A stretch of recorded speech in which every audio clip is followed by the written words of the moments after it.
This car is called We the People because the philosophy of this car is, this sounds silly to a lot of people, is we are one people on one planet. Now there's some beings on this planet that knew this a long time ago, the Native Americans especially. So I've always paid attention to the Native Americans and to my friends who were related to them. Let me give you an example. You probably know or heard of Jimi Hendrix. Jimi Hendrix has part Cherokee, and as part Cherokee, it was his grandmother that taught him all the sacred stories of the Cherokees. The Cherokees were a very advanced group of people. Now, it wasn't just the Native Americans of the Cherokees that were important, but the League of the Iroquois Indians. So what I've done, especially on the back of my car and on the front of the car, I introduce to other people who don't even think that this is a possibility, that these Native Americans had a government that was a republic. I'm not talking about Democrat, Republic. I'm talking about a representative form of government, and the League of the Iroquois had a representative form of government in the United States by 1142 AD, 300 years before Christopher Columbus got here. 303 years before anyone thought America was anything. They already had an advanced republic. And so, the founding fathers, Benjamin Franklin, Thomas Jefferson, Tom Paine, Monroe, all of these guys were students of these Native Americans. And this is what they learned. When they learned how to put together a republic, and they said to our founding fathers this: look, you can't have slavery. If you have slavery, it's going to cut you to pieces later on. It may not kill you in a couple hundred years, but decades after, it's going to catch up. You cannot enslave people. Period. Number two, they said, where are your women? Why can't we talk to your women? And our founding fathers said, what are you talking about? Why would we have our women here? Our women are not involved in politics. Well, they said, well, look, unfortunately, for you, that's not good, because you need balance in your culture, and women provide that balance. And those that were Cherokee, those that were League of the Iroquois, basically said the women were in charge of determining such important things as who were the chiefs and whether we went to war or not. And that was very important, because with them, most women do not want to give up their children or their husbands for war, especially for corporate structures, which is what has happened in our country today. Going to war for Exxon, going to war for General Electric, going for war for Union Carbide, and all these other things has destroyed our freedom in this country. So, what I've done is I pointed some of these things out, because it wasn't just the Native Americans, it was also the African Americans, in regards to this very great teacher here, Benjamin Banneker. Benjamin Banneker also influenced our founding fathers, also influenced Thomas Jefferson, and especially Benjamin Franklin. Unfortunately, Benjamin Banneker was misunderstood and mistreated, especially by Thomas Jefferson for a period of time. However, this was a multi-genius. He wasn't only a great scientist and mathematician, but he was also a great philosopher and thinker. He is the key, in my opinion, to holding our country together from the very beginning. That's why I put Benjamin Banneker here. When most people see Benjamin Banneker, they say to me, hey, what are you doing putting President Obama on your car? And I said, didn't you read the thing above him? I wrote it there. This is Benjamin Banneker. This is not Obama. And they said, whoa, my God, who in the hell is Banneker? Well, Banneker is one of the most brilliant of all human beings. I'm not talking about black, white. I'm talking about amongst whites and blacks. An extraordinary soul. Brilliant. Now, he had a lot to do with the founding and putting together the boundaries of Washington, D.C. He was hired by George Washington because of his genius. Now, when we move here towards the front of the car, we make a major statement. You see, the League of the Iroquois, and we have that here. Iroquois. You have the 6 nations. You have the 6 tribes of the League of the Iroquois. From the Seneca, and we're talking about upstate New York, especially the Seneca, the Oneida, Cayuga, Mohawk, Tuscarora, Onondaga. These guys established a republic in the United States in 1142 AD. They were our teachers. We've ignored basically the 2 ideas that women were important, and number 2, slavery. You had to abandon slavery to evolve. So that's one of the reasons why I put them in this tree form. To them, the tree was the constitution of the planet. The most important thing was the life of the tree, the pine tree. Now, you probably have seen pine trees on American flags, but they never tell you where they got that pine tree or why they had a pine tree on the flag. They stole it from the Native Americans, who basically said the tree is representative of all of nature, and if we cannot work with nature, we're through. And that's where we are today. We're in deep trouble today because not only have we abused nature, taken advantage of it, we've considered it unimportant, and that regardless, we can do things better than nature does them. We can't, and we haven't, and now we're in deep trouble as far as that goes. So here's the League of the Iroquois on the front of our car. This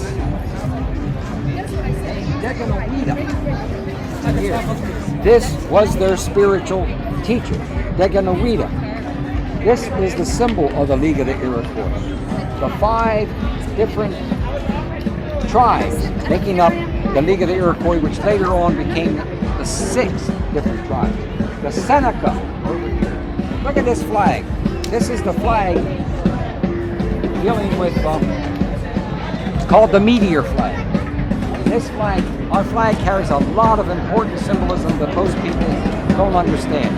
In about 2 weeks from now, I've done a lot of shows with the History Channel, National Discovery channels, BBC, whatever, maybe 40, 50 shows, but in about 10, 12 days, the most important show that I've done with the History 2 channel deals with who designed the American flag and what is the meaning of the flag.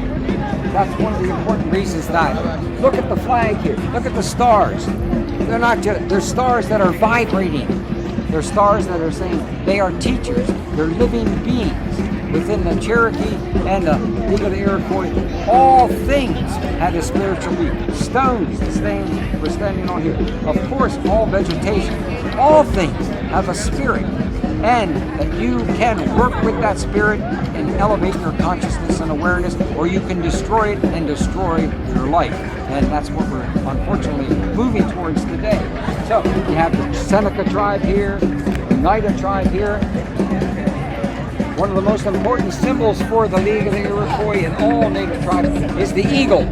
The eagle is basically a symbol for that which protected this pine tree, all nature. As a matter of fact, what we have here in Hebrew you have Ein Safur, limitless light. The eagle which is higher consciousness, is limitless light. Limitless, that means limitless intelligence, limitless wisdom. Our country has that potential. Has it lived up to it? I'm afraid not. However, you see the turtle? The turtle beneath the eagle? Well, America was always looked at as, by the Native Americans, especially the Iroquois, as turtle land. The land of the turtle, which was Earth. We come down here and see one of my favorite founding fathers. Our favorite founding father. No, he was not a Baltimore Oriole as I put there, but O is a good symbol. However, Thomas Jefferson was one of our great founding fathers. However, he had many flaws in his character. I'm not talking about Sally Hemings and those problems. I'm talking about he knew the chiefs of the League of the Iroquois, and he also knew their goal. He knew that we were taking the Republic's ideas from the League of the Iroquois, and we weren't giving them anything back. And unfortunately, Thomas Jefferson made some pretty big mistakes. One of the mistakes that he made was how to make sure that you obtain the native Native Indians' land. They took it by giving them things such as guns, alcohol, all of these things. And when they couldn't afford them, they called them into debt. You know, when you give somebody something and they haven't paid for it, they owe you so many tens of thousands of dollars, they got to pay that debt or go to jail. So the response to that literally was, hey, okay, we got a deal for you. If you can't pay your debt, give us your land. And this was one of those things that destroyed the substance and the important aspects of the Native Americans. They lost their land. They gave it up. They sold out through a plan that Thomas Jefferson and our President Jackson, Andrew Jackson, also laid that foundation so that they could control it. This is Monticello. Most people are not aware that Monticello, Jefferson was one hell of an architect. He knew a lot about things that most people today have no idea that he was involved in. And this, as an architect, he used certain symbols in his architecture, triangles and other octahedrons that would especially influence the positive aspects of his home there in Monticello. Here is the name of the car, We the People. We're not we the people anymore. We used to be. We are now we the corporations. Unfortunately, that has gone a long way in destroying our credibility on the entire planet. When we allowed corporations to become people, we allowed everyone to know that if you got money, you're in. If you don't, you're out of here. The peace symbol, this is a bus I painted that went up to Woodstock. And it's about light. Light is the same thing as illumination and consciousness. I put the Statue of Liberty above that particular peace symbol. Now, this is an important aspect of this mural because it's Jimi Hendrix. I got together with Jimi Hendrix only 3 times. We never talked about music. All we talked about was symbols and consciousness. That's what he was focused on. Every time he was always interviewed, they always asked him about music. And he always insinuated that there was more behind his music than just these ideas. And he'd want to talk about it. But as far as they were concerned, you're just a musician. I'm not going to listen to this crap. And unfortunately, this man and his ideas, a short life for all kinds of reasons. I'm not saying he's 100% pure, nice guy. This was a great soul, as was Bob Marley, but that's another story. Bob Marley's not on it. Now we get to the back. Here, this is the basis of the foundation of the United States of America. The League of the Iroquois Indians, who were our founding fathers' teachers, had a republic 1142 AD. 1142 AD. 300 years or more before Christopher Columbus even got here. They had a republic, a representative form of government. When Benjamin Franklin, Thomas Jefferson, George Washington, and others found out about this, they said, how in the hell did they do it? How in the hell did these savages find out how to work this problem out? Let's find out from them. And as I told you before, they taught us. They made sure we knew what plants to eat and things that we could do to prolong their life here, because they put themselves in jeopardy when they came to this particular country. This was their prophet, Deganuida, the prophet. Notice the eagle above his head. Now, when we get the chair, this is the League of the Iroquois flag. It is the 5 original nations, or what you would call tribes. Where were they located? New York, upstate New York, above the 5 fingers here. That's what this particular symbol here tells you. League of the Iroquois, New York, upper state New York, and in Canada. Now we come to a Native American group, the Cherokees. Note this, look at this, 7 pointed stars. One star over here, black, the other's yellow. Tells a hell of a story in regards to how these individuals operated on the 7th plane. The 7th plane was the divine nature plane. They were attuned to a higher consciousness. It was not understood by Caucasians and other individuals. And they were, when they formed the seal of the Cherokee Nation, September 6th, 1839. That's their flag. This other blue and white one is the Iroquois flag. Where is their strength now? North Carolina, the mountains of North Carolina. Pretty sacred place. On the back, you see the name of this great prophet, Daganoweda.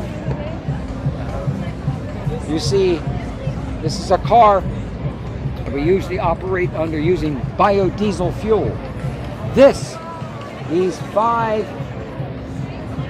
arrows represent the 5 different, not clans, but those 5 different nations, or some would like to call tribes. What that story is important. You have the story that the League of the Iroquois taught our founding fathers was this. See this arrow, one arrow? You see how easy it is to break this arrow? You know, you can break it out relatively easy. But, and they said, the arrow is basically symbolic of your different states. What that would be colonies, different colonies. 13 colonies, there's arrows. However, when you take a look at this, it's bound together. When you bound 5 arrows together, try to break it.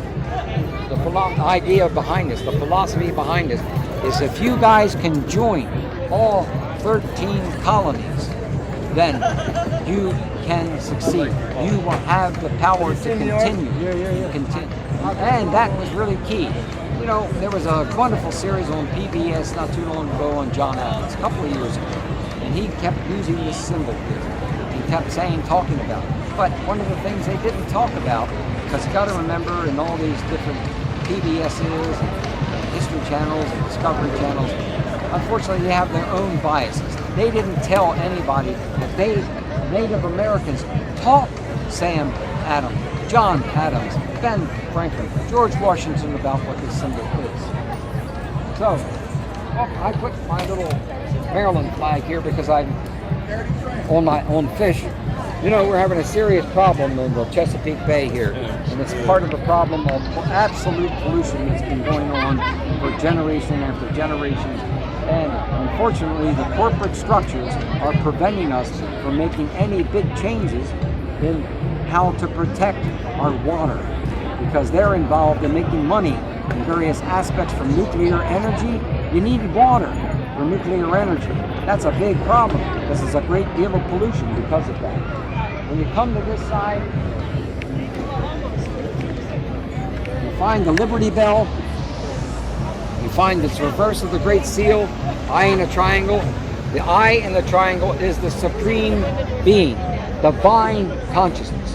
On top of the pyramid, the symbol is also down there. And we kept this. What does that mean? It means the supreme deity is in support of, and we kept this, means we are in support of the divine, and we kept this. Now, that, look where it's placed. It's placed behind the wheel of this car. That's not an accident. That's an accident. It is kind of like an engine of it. Higher consciousness is the engine of the future. Of course, above it is the constellation of Virgo, which symbolizes basically perfectionists, those who are great perfectionists, and the Divine Mother. This is the goddess tradition is over here atop this great seal. This is my favorite baseball player ever, a guy named Babe Ruth. Babe Ruth, one of the reasons I like Babe Ruth so much was the way he treated children.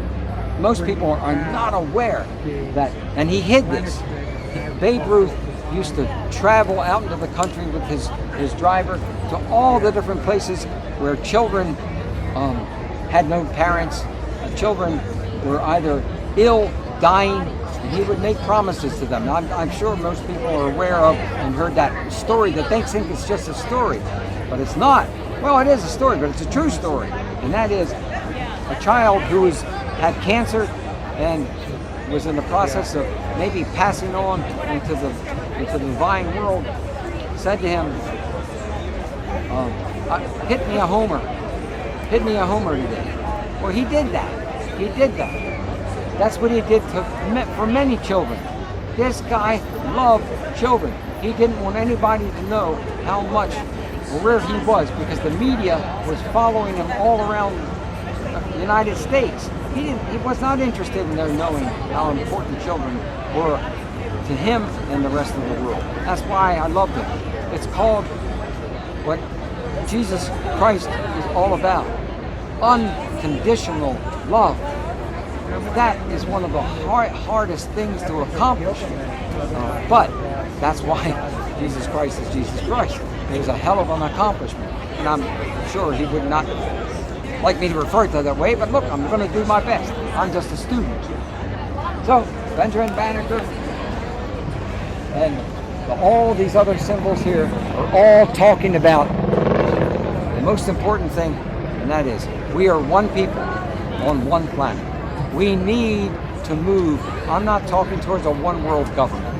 I'm talking about the idea that since we are one people, we all have the divine within our hearts. We all have the highest consciousness within us. We need to make contact with that consciousness.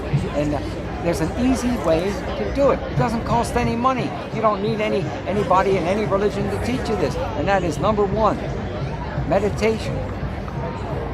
In meditation, you make contact with this higher force, this God-like divine spirit within you.